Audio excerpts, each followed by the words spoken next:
There's an old saying that a man's home is his castle. What they leave out of that saying, what the saying conveniently omits, is that a castle is only a castle until the person with jurisdiction over it shows up with a clipboard and federal authority and a memory like a steel trap. The morning smelled like poured concrete and diesel exhaust. The Hargrove Tower construction site on the western edge of the city's development corridor occupied nearly 2 city blocks of churned earth and scaffolding and noise that began at 6:30 every weekday and didn't stop until the light gave out. It was the kind of site that announces itself before you see it. The percussion of nail guns, the grinding complaint of heavy equipment, the distant shouts of men who have long since stopped noticing how loud everything is. Red and white barriers ringed the perimeter. Orange netting hung from the upper floors of the partially completed structure, which had reached 17 of its planned 24 stories and was moving, by all outward appearances, fast. The speed was the point. The developer, Crestline Properties Group, had a contractual penalty clause that kicked in at 30 days past the projected completion date, and everyone on that site, from the project manager down to the equipment operators, knew it. Speed, in construction, is where corners get rounded, where the distance between a regulation and a shortcut becomes negotiable, where someone with the authority to say stop becomes, to the people moving fast, an obstacle rather than a safeguard. Raymond Kalk had been the site foreman for 11 months. He was a large man, not in a way that suggested physical menace, but in the way of someone who has spent 30 years outdoors and has accumulated a physical solidity that communicates permanence. Broad through the shoulders, thick-necked, with hands that looked like they'd been assembled from industrial parts.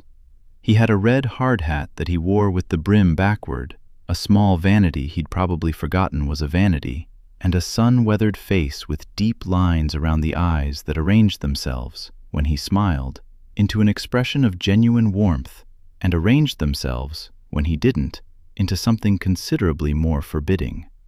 He had a tablet in one hand most of the day, and a radio clipped to his vest, and he moved through the site with the proprietary ease of a man in complete command of his environment.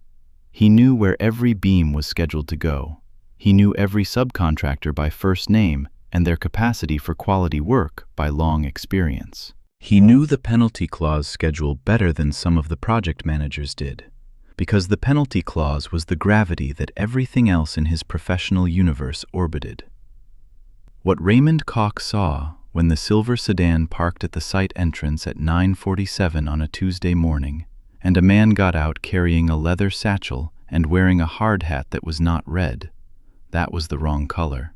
That was the color of a visitor, of someone who did not belong in the daily choreography of this site, was an inconvenience arriving in the shape of a person.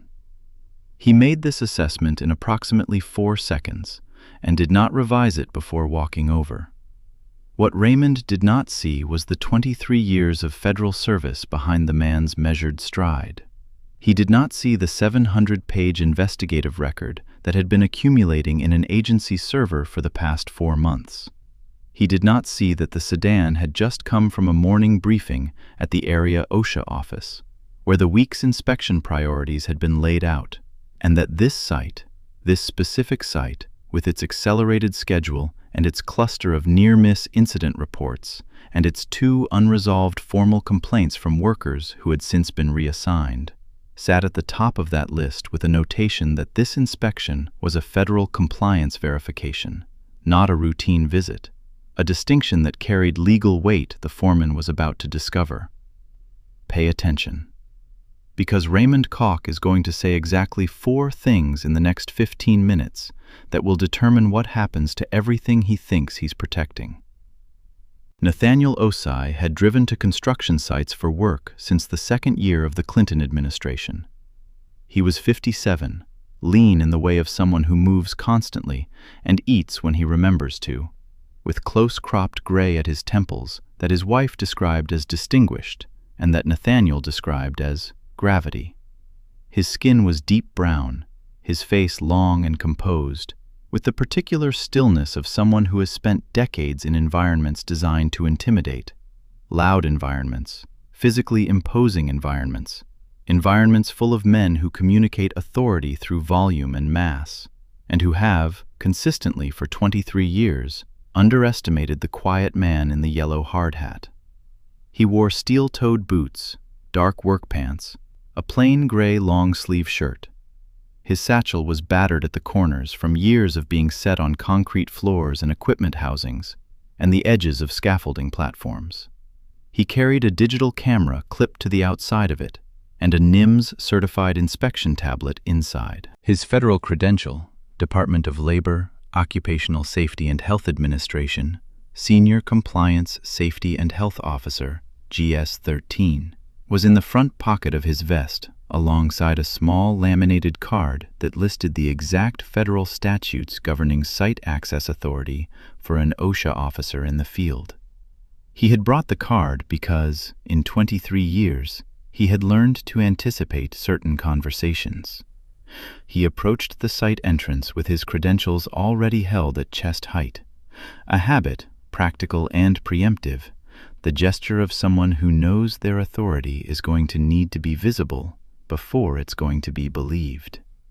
Raymond Koch met him at the barrier line. "Site's closed to visitors," Raymond said.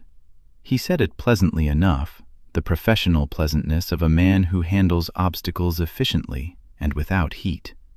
"I'm not a visitor," Nathaniel said. He extended his credential case. "Nathaniel Osei, OSHA Federal Compliance. I'm here for an inspection of this site.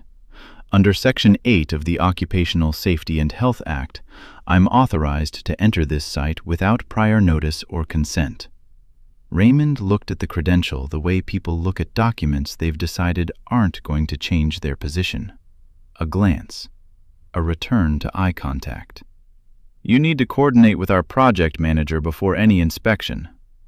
"I'm not required to coordinate in advance. That's the nature of an unannounced inspection. It's in the statute." "I understand that," Raymond said, and his tone shifted slightly, a small firmness entering it, a settling of the shoulders. "But on this site, we have a protocol. You go through the project manager." Nathaniel kept his voice at the same even register it had been since he'd opened his mouth. "Sir, I'm going to explain this clearly and once. Under 29 CFR 1903.7, I have the right to enter this workplace without delay and at reasonable times. Reasonable is defined by the regulatory standard, not by your site protocol. Your site protocol does not supersede federal law. I am entering this site now to begin inspection. You're welcome to notify your project manager, and they're welcome to accompany me. That's their right. But I'm entering." He took a step toward the barrier. Raymond stepped sideways, not dramatically, not aggressively, just enough to be in the way, a small, economic use of his physical size. "I'm going to have to ask you to wait while I make a call." "I'm not required to wait." "I'm making a call." Something in Nathaniel's expression did not change and did not need to. He had a small notebook in his vest pocket, actual paper, a habit from his early career that he'd never replaced with digital, and he uncapped the pen attached to it and wrote the time. 9:51. He wrote, "Access refused, basis claimed, site protocol, project manager coordination requirement." He wrote Raymond's name, which was on the hard hat, and the hard hat number, which was on a small strip of tape below the logo. He did this unhurriedly, in clear view of Raymond, and Raymond watched him do it with a slight shift in his expression that was not quite recognition and not quite concern, but was somewhere in between. Raymond made his call. He turned partially away, voice low, the posture of a man managing something. Nathaniel waited because he could afford to wait, because waiting was simply the time between now and what was coming. "Project manager's on the way," Raymond said. 5 minutes. Fine, Nathaniel said, and wrote 9:52. Foreman indicates project manager en route. Waiting permitted without prejudice to inspection timeline. The project manager, who arrived in 7 minutes, not 5, was a woman named Carolyn Bryce, 43, in a white hard hat and a Crestline Properties vest, moving with the slightly panicked efficiency of someone who has been on a phone call that has not ended well. She arrived already apologizing, which Nathaniel noted as interesting. The apology suggesting she understood something that Raymond apparently didn't. But the apology contained within it a request that he circle back tomorrow, that they could set up a formal inspection window, that they wanted to cooperate fully but needed 24 hours to prepare the documentation. Nathaniel looked at her with the patient attention that was becoming the theme of his morning. "Ms. Bryce," he said, "I understand you'd prefer a scheduled inspection. I need you to understand that this is a federal compliance verification, which means it's triggered by specific conditions, and those conditions include 2 formal worker complaints and 3 OSHA 300 log discrepancies from this site in the past 4 months. The purpose of an unannounced inspection in this context is to see conditions as they exist, not as they've been prepared. If I come back tomorrow, I'm not doing my job." Carolyn's jaw tightened. She looked at Raymond. Raymond looked back at her with the expression of a man waiting for someone else to make the call he doesn't want to make. "I need you to wait," she said. 30 minutes. I need to reach our legal team." "You have 30 minutes, Nathaniel said. He looked at his watch. "Starting now, I'll be documenting site conditions visible from this location while I wait." He turned to face the site, removed his camera from its clip, and began photographing, methodically, systematically, beginning with the scaffolding structure on the east face of the building, which was, even from the barrier line, showing something interesting, a particular configuration on the 14th floor that he was going to need a closer look at. But even from here, the geometry was wrong in a way that his 23 years immediately flagged. At 31 minutes, he stepped past the barrier and entered the site. Raymond stepped in front of him again. This time, the pleasantness was gone. "I told you to wait." "You told me 30 minutes, Nathaniel said. 31 minutes have passed. I've been patient and I've documented the patience. I'm now conducting my inspection. You can wait another 30 minutes. I cannot."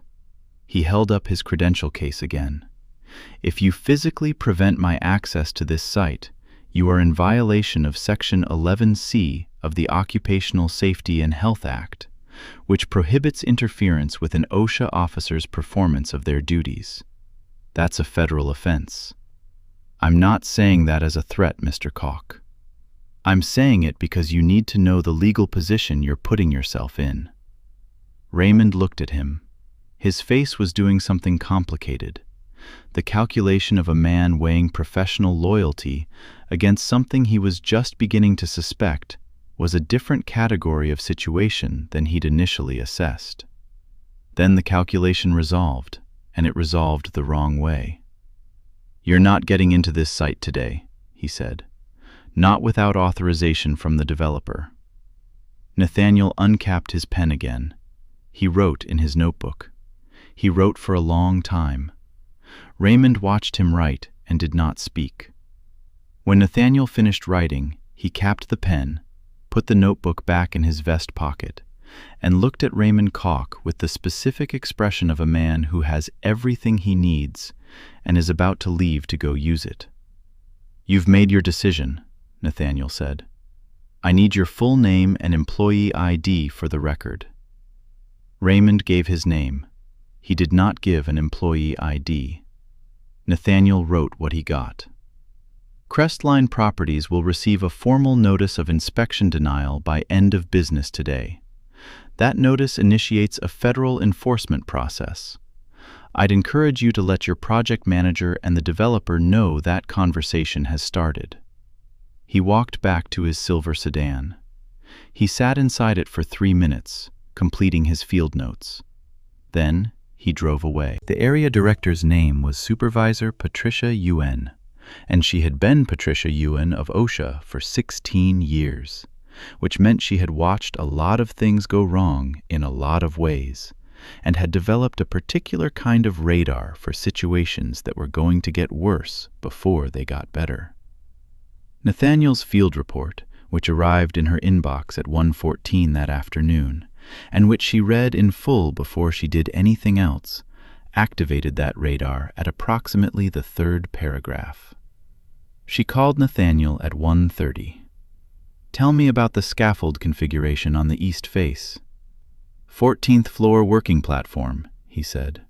"From the exterior, the guardrail system is non-compliant. I couldn't confirm from the barrier line, but based on the angle and the visible attachment points, I'd estimate the fall protection on that floor doesn't meet 1926.502 standards." Patricia was quiet for a moment.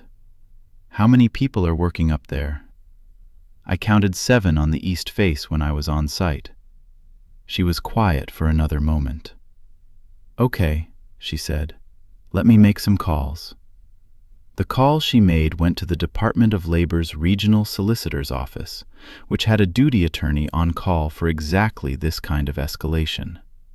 The duty attorney reviewed Nathaniel's report and the access denial documentation and issued a federal inspection warrant within 4 hours, a Section 8B warrant, which authorized OSHA entry without consent and which carried with it, in its plain language, the phrase that would become the centerpiece of Crestline Properties' worst week. Failure to permit inspection constitutes willful violation. Nathaniel returned to the Hargrove Tower site the following morning at 7:15, before the day shift was fully operational, accompanied by Patricia Yuen, an attorney from the solicitor's office named David Park, and 2 compliance officers from the regional office who had been specifically trained in fall protection standards. They arrived with the warrant and with a digital copy of the prior day's access denial documentation, and with the photographs Nathaniel had taken from the barrier line, which had been reviewed overnight by a structural engineer who had flagged what Nathaniel had already suspected. Raymond Koch was on site. He saw them coming from 30 yards. His expression went through several stages in the time it took them to cross the distance: recognition, reassessment, and something that might have been the specific dread of a man who has just understood that yesterday's decision was a different kind of decision than he thought it was. Patricia Yuen handed him the warrant. Federal inspection warrant under Section 8B of the OSH Act. This authorizes our entry and inspection of all areas of this site. Interference with execution of this warrant is a federal offense. We're beginning now. Raymond looked at the warrant. He looked at the group. He looked at Nathaniel, who was already looking at the 14th floor with his camera raised. "I need to call the developer," Raymond said. "You're welcome to make that call," Patricia said. "We're beginning the inspection." What they found in the following 6 hours filled a 140-page inspection report. The scaffold configuration on the 14th floor was exactly what Nathaniel had suspected from the barrier line. Non-compliant guardrail height, missing midrails, inadequate toe board installation on a platform where workers were actively operating power tools 6 inches from an unprotected edge, 17 stories above poured concrete. This alone was a willful violation under OSHA's classification system, meaning it was a violation of a standard that the employer knew about or showed plain indifference to. The penalty range for a single willful violation under the current statute ran to $156,259 per violation. The scaffold on the 14th floor was 1 violation. There were 31 more. The OSHA 300 logs, the injury and illness records that employers are required to maintain and that Crestline had been reporting to the regional office, had been systematically underreported. 3 recordable injuries that workers had sought treatment for were absent from the logs. One of these involved a worker named Miguel Reyes, who had sustained a laceration requiring 7 stitches after a tool drop on the 9th floor 6 weeks prior. Miguel had been sent to an urgent care clinic by a site supervisor who had specifically told him, per Miguel's subsequent witness statement, not to tell the clinic it happened at work. This was record-keeping falsification, which is a separate category of federal violation. It was also, depending on how the Department of Labor's attorney wanted to pursue it, potentially criminal. The 2 formal worker complaints that had triggered the priority inspection in the first place, both filed anonymously through OSHA's complaint system, both describing pressure to work in conditions the workers considered unsafe and intimidation when they raised concerns, were substantiated by 3 additional witness statements collected during the inspection, from workers who spoke with Nathaniel's team privately in a trailer set aside for that purpose. Marcus Webb. Not the same Marcus Webb, but a federal enforcement attorney named James Abubakar, who had the compact, deliberate energy of someone who has tried a lot of federal cases and lost very few. Assembled the penalty calculation over 3 weeks in an office that smelled like printer toner and institutional coffee, with Nathaniel's inspection report open on one monitor and the CFR penalty matrix on another. He called Nathaniel 4 times for clarification. He called Patricia Ewan twice. He reviewed the record-keeping falsification evidence with a criminal referral specialist who was brought in specifically for that component. The citation package that went to Crestline Properties Group was 47 pages. It cited 32 violations, 11 willful, 14 serious, 7 other than serious. The proposed penalty total was $8,600,000, a number large enough that Crestline's outside counsel, when he called James Abubakar to begin the informal conference process that precedes any formal contest, opened the call by simply reading the number aloud and then being silent for a moment, as if verifying that he'd read it correctly. He had. The developer, a man named Frank Crestline, who had his grandfather's name and his grandfather's confidence without his grandfather's judgment, gave an interview to a construction industry publication in which he described the inspection as government overreach and the penalty as punitive to an industry already dealing with significant regulatory burden. This interview was subsequently read by James Abubakar, who highlighted 2 specific sentences for the informal conference file under the tab labeled Statements Indicating Willful Disregard. The informal conference lasted 3 days. At no point during those 3 days did Crestline's legal team offer a compelling technical dispute to any of the 32 citations. What they offered was mitigation arguments, immediate corrective action, new safety management system, employee training investment, existing safety record, financial hardship claims that were undercut by the project's public financing documentation, showing a $42 million construction loan in good standing. The final penalty, after the informal conference, was $8,600,000. Crestline's team had hoped for a reduction in the range of 40 to 60%, which is typical in penalty negotiation. They received a reduction of 0. James Abubakar's response to their reduction request, delivered in writing in 2 paragraphs, cited the access denial, the record-keeping falsification, the witness intimidation evidence, and the fact that one of the willful violations had been photographically documented by the inspecting officer from outside the barrier line, meaning the condition was visible from the public right-of-way and therefore impossible to characterize as inadvertent. He also cited, in a footnote that his colleagues later described as characteristically measured, the specific sequence in which the access denial had occurred.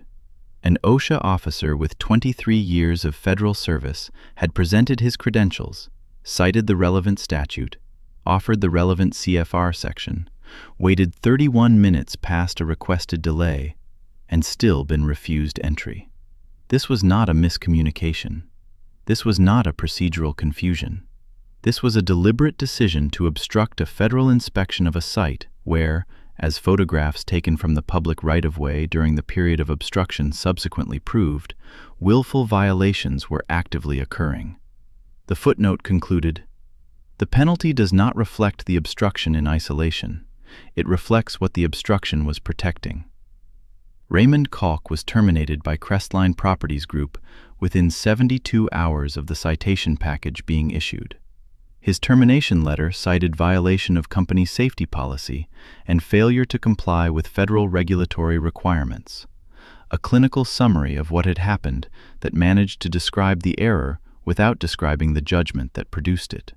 He retained an attorney to contest the termination, arguing that he had been following implicit guidance from site management to prioritize schedule compliance over regulatory interaction. This argument had some merit as a factual matter. The pressure to maintain schedule had been real and had come from above him.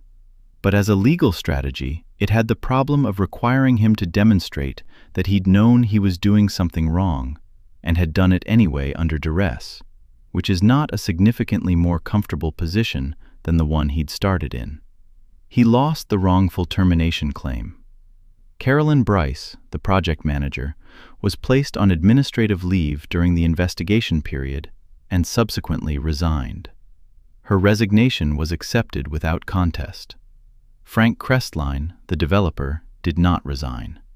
He issued a company-wide safety commitment memo and hired a new safety director whose primary qualification appeared to be willingness to produce content for the company's safety culture public relations effort. The OSHA area office monitored the site's compliance status for 24 months following the penalty settlement, a follow-up protocol triggered by the record-keeping falsification finding, which James Abubakar's team had ultimately not referred criminally. A decision made on the condition that full cooperation with the monitoring period was maintained. Miguel Reyes, the worker who had been told to hide his injury, was contacted by OSHA's Whistleblower Protection Program. He filed a complaint under Section 11C, the same section Nathaniel had cited at the barrier line, alleging retaliation. The complaint was settled separately, with terms that included back wages for the period following his reassignment, and a requirement that his employer expunge any negative employment record related to the incident. He was, per the program coordinator's follow-up, still employed in construction. He had moved to a different company. Raymond Kalk found work eventually, not in construction management. The industry is smaller than it looks from the outside, and the circumstances of his departure from Crestline were known in it. He took a position with a building supply company, working in their contractor services division, fielding calls from site managers who needed materials expedited. He was good on the phone. He knew the industry's language and rhythms, and the specific problems that arise when a delivery is late. He had, in this new role, no authority over anyone's access to anything. He wore his headset instead of a hard hat. His feet, at a standing desk in an open-plan office, still spread a little too wide. He told people, when they asked about his previous position, that he'd left Crestline for new opportunities. He did not elaborate. Most people in the industry who recognized his name did not ask him to elaborate. The site on the western edge of the development corridor was eventually completed, 9 weeks past the penalty clause deadline, which cost Crestline considerably more on top of the federal fine. The 17th floor of what became Hargrove Tower has a lobby that photographs well, and a leasing rate that Crestline promoted in their quarterly report. No one died on that site. This is worth noting, not as a footnote, but as the point. The scaffold on the 14th floor was corrected the morning after Nathaniel's team identified it. The workers who had been operating 6 inches from an unprotected edge 17 stories up went home that night, and the night after, and the night after that. The near miss that hadn't happened yet remained a near miss that never happened. That's what the $8.6 million was protecting. Not a statistic, not a regulatory line item. The specific, non-abstract fact of 7 people going home. Nathaniel Osai went back to his office after the 6-hour inspection, filed his report, and ate a late lunch at his desk. He had a protein bar from his bag and a cup of coffee from the break room that was lukewarm by the time he got to it. He had 47 open cases. The Hargrove Tower file was now in James Abubakar's hands, which meant it was no longer Nathaniel's to carry, and he was familiar enough with his own psychology to know that this was the moment when he let it go. Not because it didn't matter, but because the next 47 things also mattered, and the 47 things after those. He did keep one photograph, a printout of the 14th floor scaffolding, taken from the barrier line, the image slightly compressed from the distance, but clear enough to see what was wrong. He kept it in his desk drawer, not displayed, not framed, just there, the way you keep something that reminds you why the thing you do is the thing you do. He had one conversation with Patricia Ewan, after the penalty was finalized, that she subsequently described to colleagues as the most Nathaniel thing Nathaniel had ever done. She had called to tell him the final number. He had listened to it. He had said, "Good," and then he had asked about the monitoring protocol for the site and whether the record-keeping compliance had been independently verified by the follow-up team. She had told him yes. He had said good again, and they had moved on to the next case on the list. There is a version of this story where we linger on the $8.6 million, on the size of it, the weight of it, the particular satisfaction of watching a number that large attach itself to a decision that took approximately 45 seconds to make at a barrier line on a Tuesday morning. That version is not wrong. The number is real. The satisfaction is understandable. The decision to block a federal inspector was the kind of decision that should have significant consequences, and it did. But the version I keep returning to is simpler.